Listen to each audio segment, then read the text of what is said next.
심장마비가 혼자 있을 때 온다면? 단 10초 생사를 가르는 생존 비법 상상해 보십시오. 혼자 집에 있을 때 갑자기 가슴이 쥐어짜는 듯한 통증이 몰려옵니다. 숨이 막히고 식은땀이 흐르며 곧 의식이 끊어질 것만 같습니다. 바로 심장마비, 심근경색의 순간입니다. 이때 단 10초 안에 어떻게 대처하느냐가 생과 사를 가릅니다. 병원까지 갈 시간도 누군가 불러줄 사람도 없는 상황.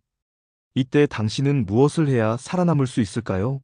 저는 20년간 심장 관련 환자들을 진료해온 심장내과 전문의이자 수많은 심정지 환자를 살려낸 응급의학 강사입니다.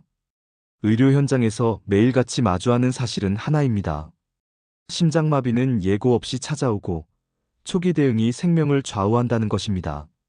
실제로 세계보건기구 WHO에 따르면 심장질환은 전 세계 사망 원인 1위이며 그중 절반 이상은 병원에 도착하기도 전에 목숨을 잃습니다. 그러나 단순한 지식 하나만 알고 있어도 그 비극의 절반은 막을 수 있습니다. 인간은 위기 상황에서 본능적으로 두 가지 반응을 합니다. 하나는 공포에 얼어붙어 아무것도 하지 못하는 것, 다른 하나는 무의식적으로 잘못된 행동을 하는 것입니다. 심장이 아프면 많은 분들이 본능적으로 눕거나 몸을 웅크립니다. 하지만 이 자세는 오히려 혈류를 더 막고 심장을 더욱 압박합니다. 본능에 따라 움직이면 오히려 죽음이 더 빨리 다가오는 셈입니다. 생존의 열쇠는 본능을 거스르고 정확한 방법을 즉시 실행하는 데 있습니다. 저는 젊으니까 괜찮아요. 운동도 하고 담배도 안 피우니 심장마비는 남의 얘기죠. 정말 그럴까요? 놀랍게도 최근 연구에 따르면 3040대 젊은 층에서도 급성 심근경색 환자가 급격히 늘고 있습니다.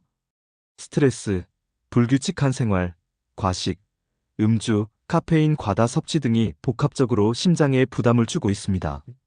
심장마비는 나이와 상관없이 누구에게나 찾아올 수 있습니다. 나는 예외일 거야라는 착각이 가장 위험한 함정입니다. 얼마 전 47세 직장인 김모 씨는 퇴근 후 집에서 TV를 보던 중 갑자기 가슴을 움켜쥐며 쓰러졌습니다. 다행히 그는 예전에 건강 강연에서 들은 혼자 있을 때 심장마비 응급법을 기억해냈습니다.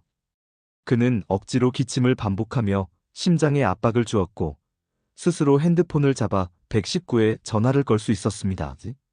구급대원이 도착했을 때 그는 의식이 있었고 병원에서 응급시술을 받고 무사히 살아났습니다. 의사는 말했습니다. 그 10초의 행동이 없었다면 지금 생존 확률은 10%도 안 되었을 겁니다. 만약 당신이 혼자 있을 때 심장마비가 온다면 어떻게 하시겠습니까? 아무 준비도 없다면 그 순간은 곧바로 최후가 될 수 있습니다. 하지만 단순히 두 가지 행동만 기억한다면 생존 확률은 극적으로 올라갑니다. 첫째, 기침 심폐소생술. 강하고 깊은 기침을 연속적으로 하면서 심장의 리듬을 유지하는 방법입니다. 둘째, 즉시 구조 요청. 119나 가까운 응급센터에 전화를 걸어 단 한마디라도 도움을 요청하는 겁니다. 이 두 가지는 누구나 할 수 있는 행동이며 실제로 수많은 환자들의 생명을 살렸습니다. 실제로 통계에 따르면 병원에 도착하기 전에 사망하는 심장마비 환자의 비율은 무려 60%에 달합니다. 그 이유는 단순합니다. 몰라서 아무것도 하지 못했기 때문입니다. 반대로 응급대처법을 알고 있던 환자는 생존율이 3배 이상 높았습니다. 충격적인 사실은 이렇게 간단한 차이가 인생 전체를 바꿔놓는다는 점입니다. 하지만 여기서 중요한 반전이 있습니다. 심장마비 생존 비법은 단순히 위기의 순간에만 필요한 게 아닙니다. 평소 생활 습관을 교정하는 것만으로도 그 순간 자체를 막을 수 있습니다. 꾸준한 운동, 균형 잡힌 식단, 충분한 수면, 스트레스 관리가 바로 심장마비를 예방하는 진짜 10초 생존 비법의 출발점입니다. 위기 순간을 피하는 가장 좋은 방법은 애초에 위기를 만들지 않는 것입니다. 저 역시 진료실에서 수많은 환자들을 만나며 이런 생각을 합니다.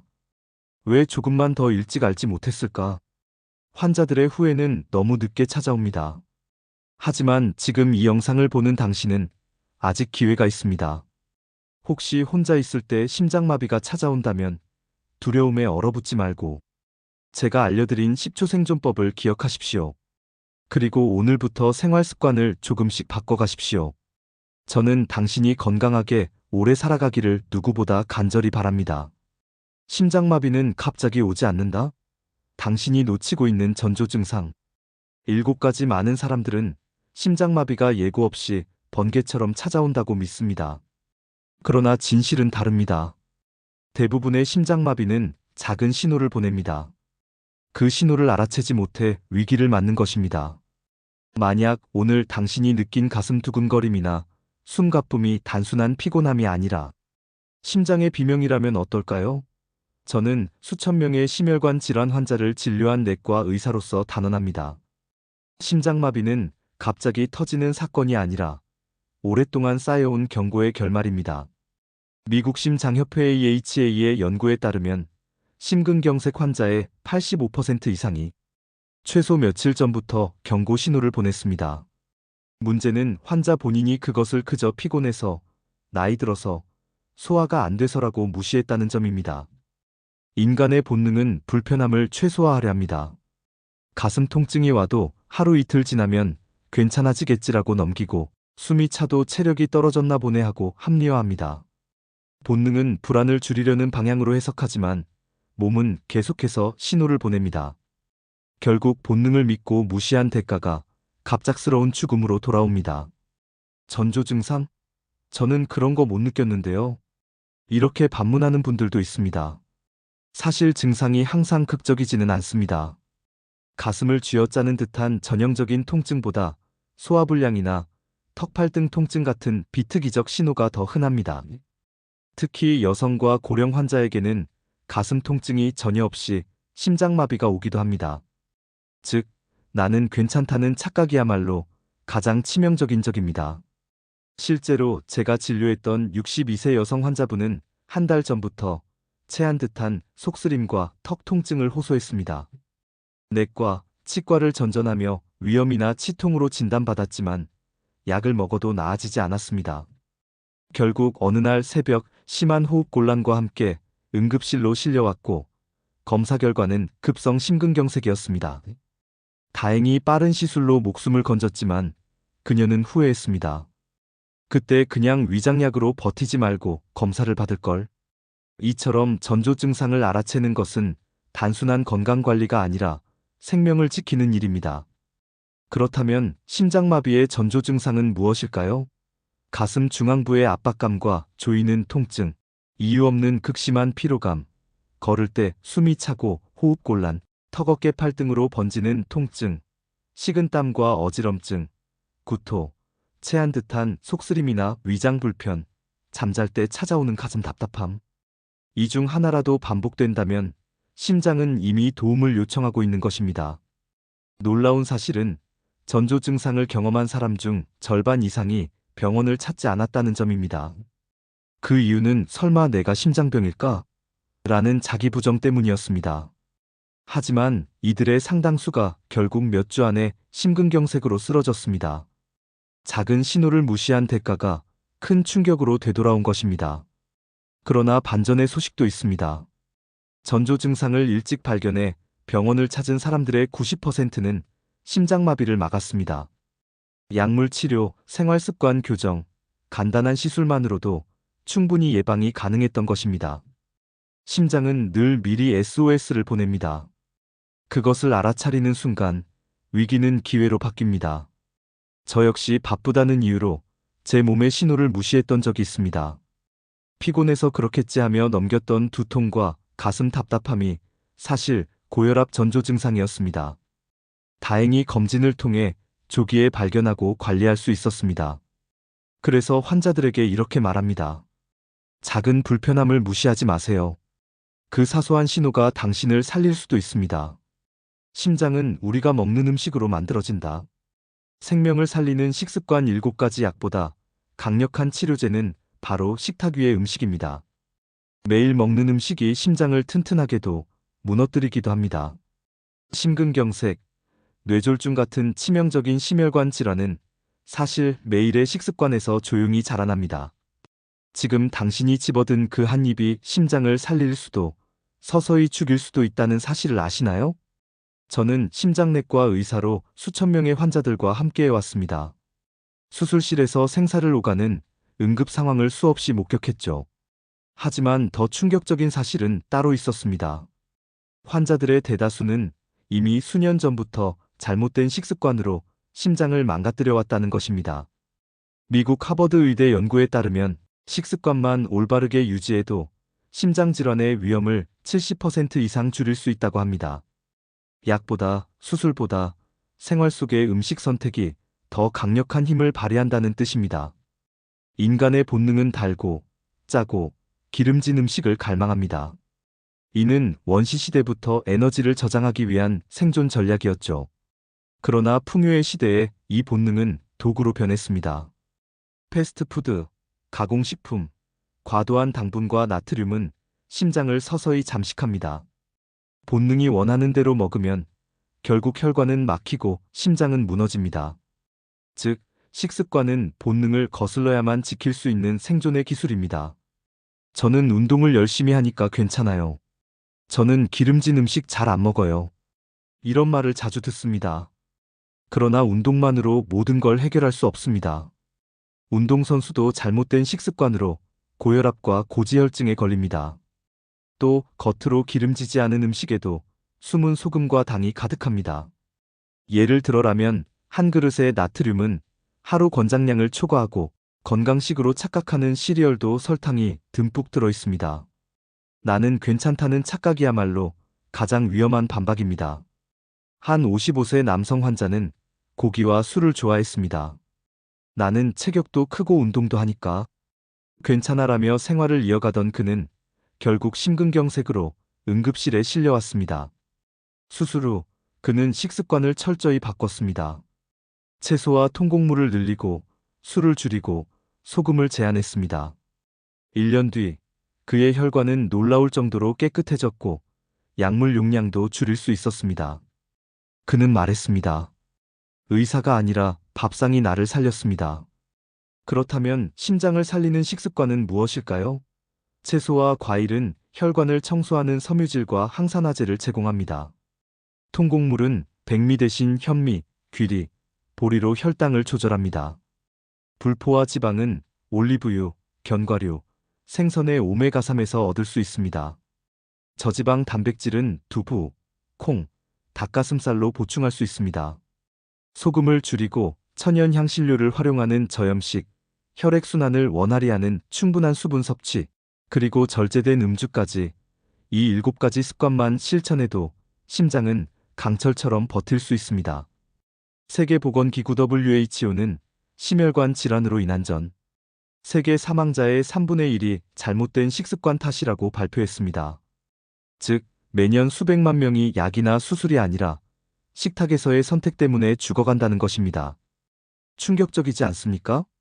당신이 어제 먹은 짠 라면, 달콤한 케이크 한 조각이 내일의 응급실을 예약하는 티켓일 수 있다는 사실을 기억해야 합니다. 그러나 다행히도 희망은 있습니다.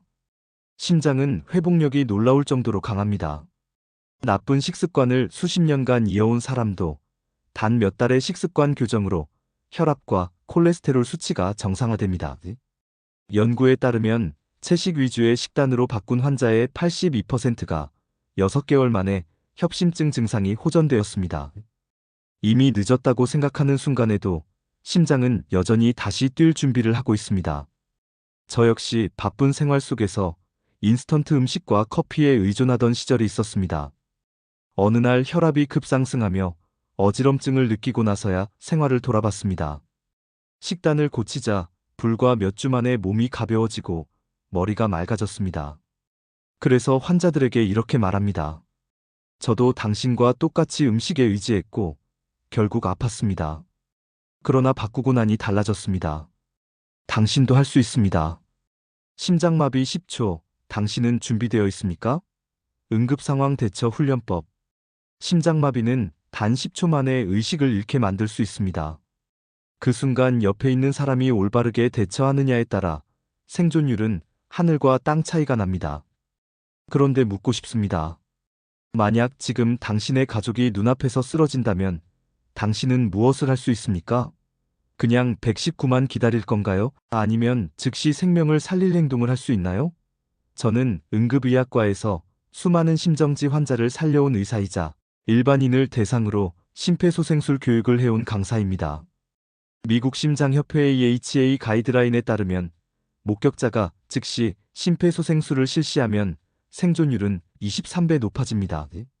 문제는 전체 국민 중 실제로 올바른 CPR을 할 수 있는 사람은 10%도 되지 않는다는 것입니다.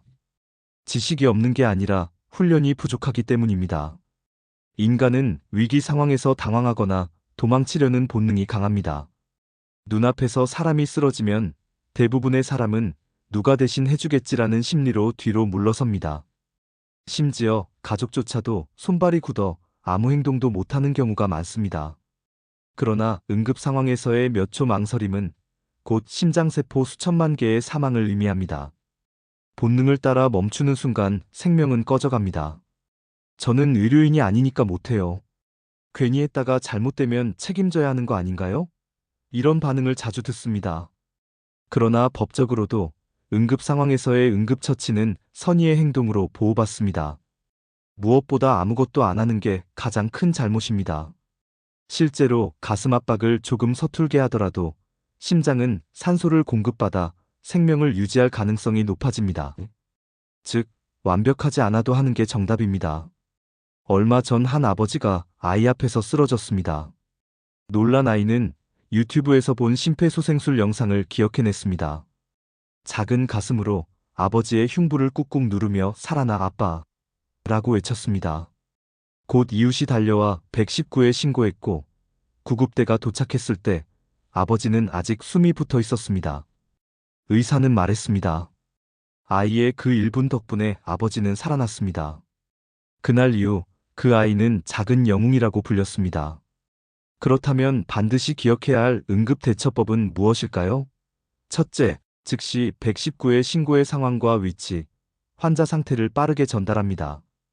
둘째, 의식을 확인한 뒤 10초 이상 호흡이 없으면 곧바로 CPR을 시작합니다. 셋째, 가슴 압박은 성인의 경우 양손을 깍지 껴 분당 10만 120회 속도로 56cm 깊이 눌러야 합니다. 넷째, 자동 심장 충격기 AED를 발견하면 즉시 사용합니다. 다섯째, 구조자가 지치지 않도록 주변인에게 교대를 부탁해야 합니다. 이 5단계만 익혀도 누구나 생명을 구하는 응급 구조자가 될 수 있습니다. 우리나라 심장마비 환자의 골든타임 생존율은 810%에 불과합니다. 그러나 CPR 교육을 정기적으로 받은 나라에서는 그 수치가 40%까지 올라갑니다. 같은 인간, 같은 심장인데 단지 훈련 여부에 따라 생존율이 4배나 차이 나는 것입니다. 충격적이지 않습니까? 더 놀라운 건 응급훈련은 생각보다 어렵지 않다는 사실입니다. 불과 30분의 교육, 인형을 활용한 12회의 실습만으로도 누구나 할 수 있습니다. 특히 요즘은 학교, 주민센터, 헬스장, 심지어 대형마트에서도 무료 CPR 교육을 제공합니다. 시간이 없어서 못 배운다는 변명은 통하지 않습니다. 훈련의 문은 늘 열려 있고 단지 발걸음을 옮기지 않았을 뿐입니다. 저 역시 처음 CPR을 배울 때 두려웠습니다. 내가 사람을 살릴 수 있을까? 그러나 반복 훈련을 통해 자신감이 생겼고 실제 현장에서 환자의 숨을 되찾는 순간 그 두려움은 사라졌습니다. 그래서 환자 가족에게 이렇게 말합니다. 처음엔 누구나 두렵습니다. 하지만 작은 용기와 훈련 하나가 가족의 생명을 지킵니다. 심장은 멈추지만 당신의 두 손이 다시 뛰게 만들 수 있습니다. 나이 들어도 심장은 젊을 수 있다. 시니어 맞춤 심장마비 예방 프로그램. 나이가 들면 심장은 자연스럽게 약해질까요? 아닙니다. 오히려 관리하기에 따라 70대에도 40대 못지않은 건강한 심장을 가질 수 있습니다. 그러나 현실은 어떻습니까? 많은 어르신들이 나이 탓이라며 가슴 두근거림, 숨찬 증상을 대수롭지 않게 넘깁니다. 그러다 어느 날 갑자기 찾아오는 심장마비. 하지만 이것은 노화의 숙명이 아니라 예방 가능한 사건입니다. 저는 노년 환자를 전문으로 진료하는 내과 의사로 수많은 시니어 환자들을 보았습니다. 미국 국립보건원 조사에 따르면 65세 이상 인구의 절반 이상이 심혈관 질환을 경험하지만 그중 상당수는 생활습관 교정과 맞춤 관리만으로 예방이 가능했습니다. 즉, 시니어 건강관리의 핵심은 연령이 아니라 실천입니다. 나이가 아니라 방법이 문제입니다. 나이가 들수록 인간의 본능은 활동을 줄이고 안정을 추구합니다. 움직이기 귀찮아지고 자극적인 음식에 의존하게 되며 약으로만 해결하려는 습관이 생깁니다. 하지만 이러한 본능은 심장을 더 빠르게 약화시킵니다. 본능은 편안함을 추구하지만 심장은 점점 나약해지는 역설에 빠지는 것입니다. 이 함정을 벗어나려면 의식적으로 몸을 움직이고 습관을 바꿔야 합니다. 이 나이에 운동한다고 뭐가 달라지겠어? 이미 약을 먹고 있는데 굳이 바꿀 필요 있나? 이런 말씀을 많이 들었습니다. 그러나 연구 결과 70세 이후에도 적절한 운동과 식습관을 실천한 그룹은 심장마비 발생률이 절반으로 줄었습니다. 또 약만으로는 심장을 지키는 데 한계가 있습니다. 생활습관과 병행할 때 약의 효과가 극대화됩니다. 나이는 핑계가 될 수 없습니다. 한 72세 남성 환자는 평생 고혈압 약을 복용했지만 여전히 가슴 통증에 시달렸습니다. 그는 이 나이에 무슨 운동이냐며 거부했지만 가족의 권유로 맞춤 프로그램에 참여했습니다. 가벼운 걷기, 가정에서 할 수 있는 가슴 스트레칭, 저염식 식단을 실천했습니다. 불과 6개월 만에 혈압과 콜레스테롤 수치가 안정되었고 계단을 오를 때도 숨이 차지 않았습니다. 그는 말했습니다. 운동은 젊은이들만 하는 줄 알았는데 내 심장이 이렇게 회복될 줄은 몰랐어. 시니어 맞춤 심장 관리 프로그램은 크게 5가지로 정리할 수 있습니다. 걷기 운동, 하루 30분 일주일 5회 이상. 근력 강화, 가벼운 아령이나 밴드를 활용해 근육 유지. 균형 훈련, 낙상을 예방해 심장마비 이후 합병증 방지. 심호흡 명상, 스트레스와 혈압 조절. 맞춤 식단, 저염 저당 고섬유질 위주의 간단한 한 끼. 이 단순한 습관만 지켜도 심장은 10년 젊어집니다. 실제로 한국 시니어 인구에서 심장마비로 인한 사망률은 OECD 평균보다 높습니다. 특히 혼자 사는 노인의 경우 심장마비 발생 시 생존율은 5%도 되지 않습니다. 충격적인 사실은 그 대부분이 예방 가능한 생활습관 문제에서 비롯된다는 것입니다. 늦게 할수록 대가는 크고 빨리 할수록 삶은 연장됩니다. 하지만 희망은 분명히 있습니다. 최근 연구에 따르면 70대 이후에라도 운동을 시작하면 심혈관 질환 사망 위험이 30% 이상 줄어듭니다. 늦었다고 생각하는 순간이 가장 빠른 시작입니다. 심장은 나이를 먹지 않습니다. 우리가 어떻게 관리하느냐에 따라 언제든 다시 강해질 수 있습니다. 저 역시 부모님께 늘 강조합니다. 운동은 젊을 때만 하는 게 아니라 오래 살기 위해 평생 해야 하는 겁니다. 부모님이 작은 습관을 바꾸고 숨이 차지 않게 걸으시는 모습을 보며 마음이 놓입니다. 그래서 환자분들께도 말씀드립니다. 당신의 심장은 아직 늦지 않았습니다. 지금 시작하는 그 한 걸음이 남은 생을 건강하게 바꿉니다.